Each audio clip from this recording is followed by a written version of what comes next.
आलसी लकड़हारा प्रीतमपुर नाम का एक गांव हुआ करता था।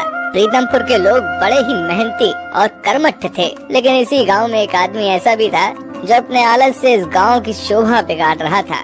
इस गांव में रहने वाला मन्नू लाल अपने पिता के साथ रहा करता था और लकड़ी काटने का काम किया करता था। मन्नू के पिता उसके आलस से बहुत परेशान रहा करते थे।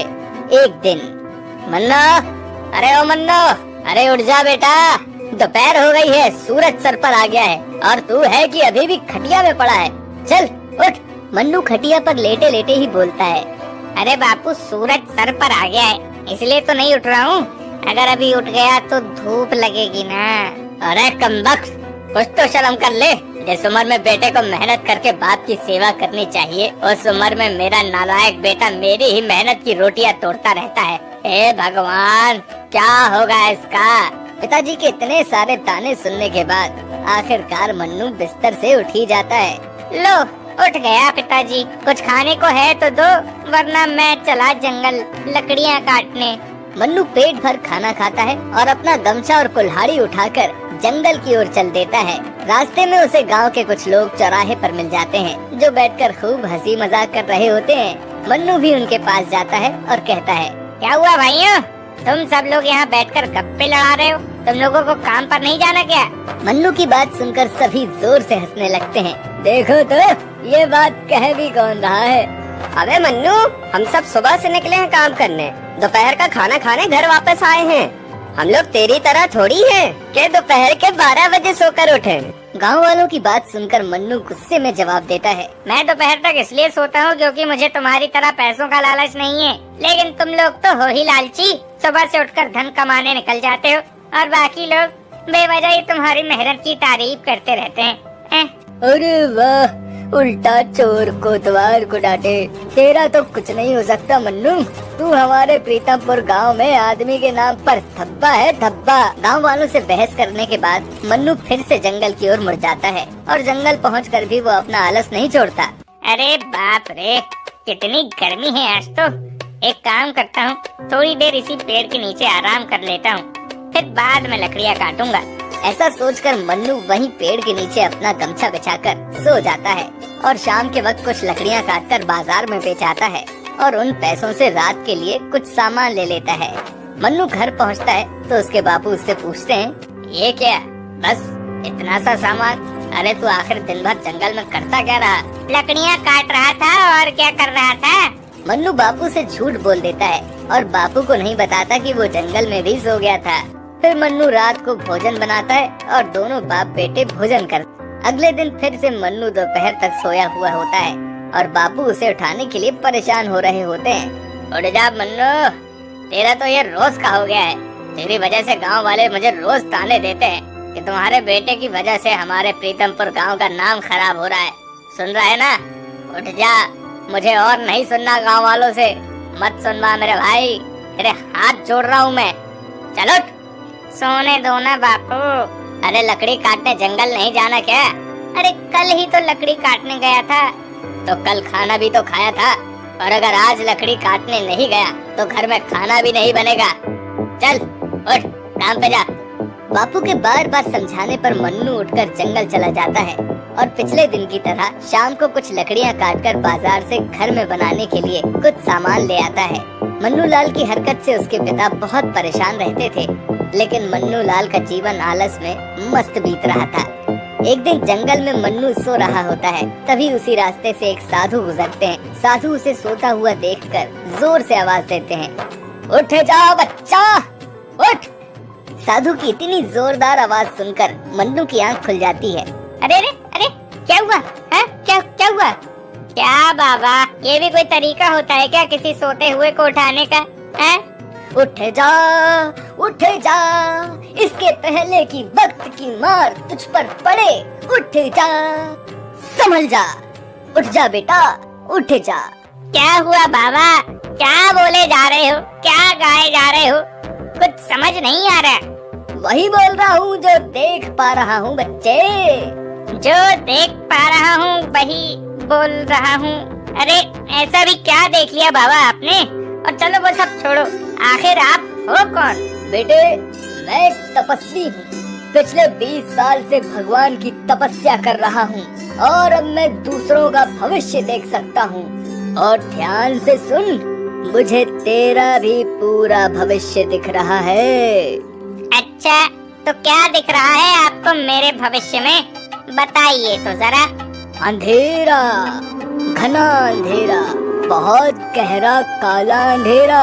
तेरा आलस ही तुझे अंधेरे में डालने वाला है या ये कहूँ कि डाल चुका है। तू अंधेरे में है वत्स, अपने आलस से बाहर निकल, नहीं तो अंधेरे में ही रह जाएगा। अरे जाओ तो बाबा, ये डर दिखाकर किसी और को ठगना मेरा नाम मन्नू लाल लकड़हारा है। ऐसे ही किसी की बात में नहीं आने वाला मैं, समझे ना? चलो निकलो यहाँ से। ठीक है, मत मान मेरी बात, लेकिन याद रखना, मैं जब दोबारा तेरे सामने आऊंगा तो तुझे मेरी बातों का एहसास होगा। तू मानेगा मेरी बात? शर्त लगा। मन्नू बाबा की बातों पर ज्यादा ध्यान नहीं देता है और रोज की तरह लकड़ी काटकर घर चला जाता है। समय ऐसे ही बीतता जाता है और अब धीरे धीरे बढ़ती उम्र के कारण मन्नू के पिताजी की तबीयत बहुत खराब होने लगती है। एक समय ऐसा भी आता है जब मन्नू के पिता की तबीयत हद से ज्यादा खराब हो जाती है और वो बिस्तर से भी नहीं उठ पा रहे होते हैं। मन्ना,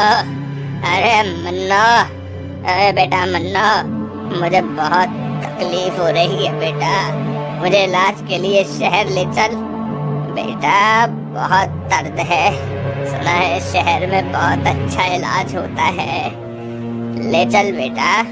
हाँ बापू, मैं कुछ करता हूँ आपके इलाज के लिए। मन्नू से अपने बापू की ये हालत देखी नहीं जाती है, लेकिन उसके पास इतने पैसे ही नहीं होते कि वो अपने पिता को इलाज के लिए शहर ले जा सके। क्या करूँ जिससे बापू को इलाज के लिए शहर ले जा सकूं? क्या करूं, कुछ समझ में नहीं आ रहा। हे भगवान, आप ही कुछ रास्ता दिखाओ, कुछ मदद करो भगवान। बहुत सोचने के बाद उसके मन में एक उपाय आता है।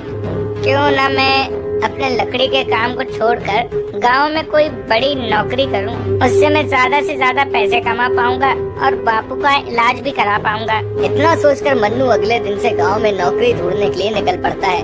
नमस्ते सेठ जी। अरे नमस्ते मन्नू भैया, क्या बात है, तू आज सुबह सुबह से उठ गया? बापू ने लट्ट मार के भगा दिया क्या? नहीं जी, असल में मैं काम ढूंढने निकला हूँ। क्या मुझे आपके यहाँ कोई काम मिल सकता है क्या? नहीं, तेरे आलस के किस्से तो पूरे गांव में मशहूर हैं। मैं तेरे जैसे आलसी को काम पर रखूंगा तो मेरे बाकी मजदूर भी तुझे देखकर कामचोर हो जाएंगे। जी मैं आपसे वादा करता हूँ कि कभी आलस नहीं करूँगा और पूरा काम मन लगाकर किया करूँगा। नहीं, मैं तुझे काम पर नहीं रख सकता हूँ। तू तो अपना भाई लकड़ी काटने का काम कर, आधे दिन सोना और शाम को कुछ लकड़ी काट कर घर चले जाना। सेठ मन्नू का मजाक उड़ाता है और उसे काम पर भी नहीं रखता है। मन्नू ऐसे ही और लोगों के पास जाकर काम मांगता है, लेकिन कोई उसको काम पर रखने के लिए तैयार ही नहीं होता। दिन भर ढूंढने पर भी जब उसे कोई काम नहीं मिलता तो मन्नू थककर एक किनारे पर बैठ जाता है और कुछ सोचने लगता है। इस गांव के लोग मुझे जानते हैं, मेरी हरकतों के बारे में इन्हें सब कुछ पता है, इसीलिए ये मुझे नौकरी नहीं दे रहे हैं। एक काम करता हूँ, मैं पास के गांव में जाकर काम मांगता हूँ, वहाँ लोग मुझे नहीं जानते होंगे तो काम पर भी शायद रख लें। ऐसा सोचकर मन्नू पास के गांव चला जाता है और वहाँ पर काम ढूंढने लगता है। एक दुकान में जाकर मन्नू काम के लिए पूछता है। नमस्कार साहब। हाँ बोलो, क्या चाहिए तुम्हें? साहब मैं पास ही के एक गांव प्रीतमपुर से आया हूँ। साहब मैं काम की तलाश में हूँ, मुझे कोई काम मिल सकता है क्या? अच्छा, तो तुम प्रीतमपुर से आए हो। मैंने तो सुना है वहाँ के लोग बहुत ही मेहनती होते हैं और मैं मेहनती लोगों को काम पर रखना पसंद करता हूँ। क्या नाम है तुम्हारा? जी साहब मेरा नाम मन्नू लाल है। मन्नू लाल? अरे तुम इससे पहले लकड़ी काटने का काम करते थे ना? जी साहब, लेकिन आपको कैसे पता? अरे तुम्हारे आलस के किस्से तो आसपास के सभी गांव में फैले हुए हैं। माफ करना भाई, मैं तुम्हें काम पर नहीं रख सकता। चलो तुम यहाँ से जाओ। मन्नू को उसके आलस की वजह से आसपास के गांव में भी काम नहीं मिलता है और वो रात को खाली हाथ ही घर लौटाता है। घर पहुँचने पर बापू पूछते हैं, सुबह से कहाँ गायब था मन्नू? आज जंगल नहीं गया था क्या? मन्नू बापू को आज का पूरा किस्सा सुनाता है। जिसे सुनकर बापू कहते हैं, मैं तो पहले ही कहता था बेटे कि तू अपना आलस छोड़ दे, लेकिन तूने मेरी बात नहीं मानी। ठीक है बापू, अब से मैं कोई आलस नहीं करूँगा। मुझे नौकरी नहीं मिल रही तो क्या, मैं कल से जंगल जाऊँगा और खूब मेहनत करूँगा। मन्नू अगले दिन ऐसा ही करता है। वो सुबह से उठकर खाना बनाकर जंगल के लिए निकल जाता है और दिन भर मेहनत करता है। उसे बीच बीच में नींद आती तो अपनी आंखों में पानी डाल लेता, लेकिन वो सोता नहीं था। एक दिन वही बाबा फिर से मन्नू को मिलते हैं, जिन्हें देखकर इस बार मन्नू हाथ जोड़ लेता है। याद है मैंने क्या कहा था? तेरे आलस ने तुझे पछताने पर आखिर मजबूर ही कर दिया ना। मैं सही कह रहा था ना, पहले सही कह रहा था ना। हाँ बाबा जी, आप सही कह रहे थे, बिल्कुल सही कह रहे थे। मैंने आपकी बात ना मानकर बहुत गलत किया, मुझे माफ कर दीजिए बाबा। और ऐसा कुछ बताइए जिससे मैं अपने बापू को शहर ले जाकर उनका इलाज करा सकूं। मदद कीजिए बाबा, बताइए कुछ। तूने आलस तो छोड़ दिया है, बस तुझे अब सही रास्ते पर चलने की जरूरत है। इतना कहकर बाबा अपने लोटे में से एक सोने का कंगन निकालकर उसे दे देते हैं। ये ले बेटे, इसे बेचकर तू अपना खुद का कोई काम धंधा शुरू कर ले, लेकिन इसका कोई गलत इस्तेमाल मत करना। जी बाबा, धन्यवाद आपका। मन्नू उस सोने के कंगन को बेचकर बहुत सारी लकड़ियां खरीदता है और उनसे बहुत सारी वस्तुएं भी बनाता है, जिसे वो पहले गांव और बाद में शहर में भी बेचने जाता है। मन्नू अपना आलस छोड़कर अब एक मेहनती और सफल व्यापारी बन जाता है और अपने बापू का भी शहर के बड़े अस्पताल में इलाज करवाता है, जिससे उसके बापू भी उससे बहुत खुश हो जाते हैं। तो देखा आपने कैसे एक आलसी लकड़हारा अपनी मेहनत के दम पर एक सफल व्यापारी बन जाता है।